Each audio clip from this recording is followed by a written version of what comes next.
नमस्कार दोस्तों, स्वागत है आपका स्टोरी चेंज लाइफ चैनल पर। कहानी पसंद आए तो हमारे चैनल को लाइक करें, सब्सक्राइब करें और बेल आइकन को दबाएं।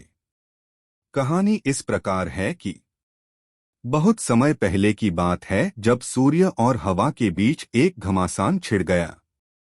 यह बात कुछ और नहीं थी बल्कि यह बात थी हवा के अभिमान की। हुआ यूं कि एक दिन हवा ने बहस छेड़ दी। बहस यह थी कि कौन ज्यादा ताकतवर है, हवा की सूरज। सूरज को हवा हमेशा से ही घमंडी लगती थी। वह बहुत बार हवा को यह समझाया करता था कि हमें खुद पर कभी भी घमंड नहीं करना चाहिए, लेकिन हवा थी कि मानने का नाम ही नहीं लेती थी। वह आए दिन अपना गुणगान करती रहती थी। एक दिन हर दिन की ही तरह मंद मंद हवा चलती रहती थी और सूरज आसमान में किसी आभूषण की तरह चमक रहा था। हवा ने सूर्य को छेड़ने की सोची। वह सूर्य से बोली, अरे ओ सूर्य देव, तुम क्यों इतना शान से चमक रहे हो? एक बात हमेशा याद रखना कि तुम बिल्कुल भी शक्तिशाली नहीं हो। तुम अपने पर झूठा घमंड करते हो। सूरज बोला, मैं तो अपने आप पर बिल्कुल भी घमंड नहीं कर रहा हूं।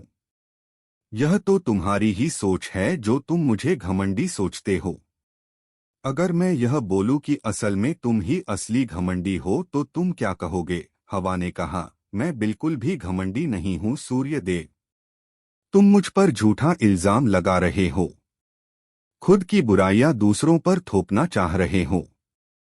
सूरज ने कहा, ना बाबा ना, मैं तो कोई झूठ नहीं बोल रहा हूं। क्योंकि यह बात तुमने छेड़ी थी इसलिए मैं तुम्हें तुम्हारी असलियत बता रहा हूं। हवा ने कहा, अगर तुम झूठ सच की असलियत जानना चाहते हो तो इस चीज का फैसला हर हाल में कल हो जाएगा। सूरज ने कहा, ठीक है, मैं तुम्हारी चुनौती स्वीकार करता हूं। इस बात पर दोनों ने अपनी अपनी सहमति जता दी। Join Telegram channel. अगले दिन हवा हर रोज की तरह बहने लगी और सूरज भी आकाश में चमकने लगा। हवा और सूरज आकाश में लहरा ही रहे थे कि अचानक उन्होंने देखा कि एक व्यक्ति विशाल पेड़ के नीचे आकर खड़ा हो गया। तभी हवा को एक तरकीब सूझी। हवा ने सूरज से कहा, सुनो सूर्य देवता, आज यह फैसला होकर ही रहेगा कि तुम ताकतवर हो या फिर मैं। अब मेरी बात ध्यान से सुनो।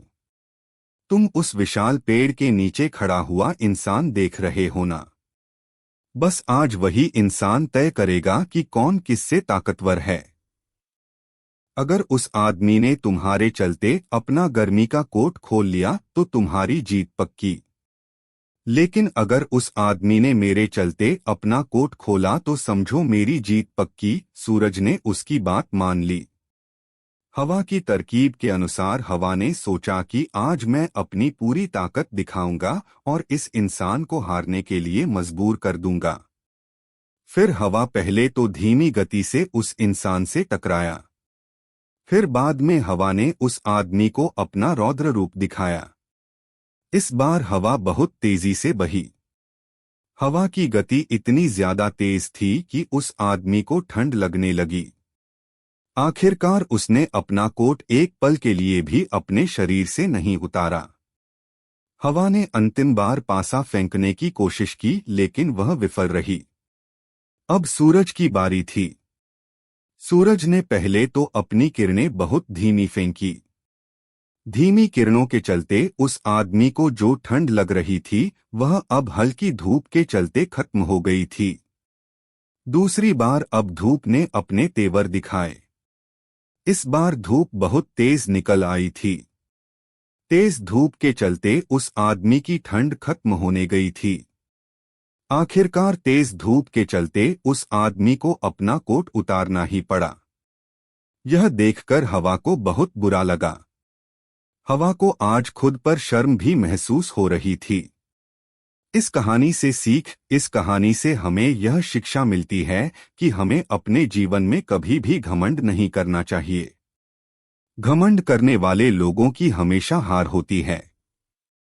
धन्यवाद दोस्तों, आपने हमें देखा।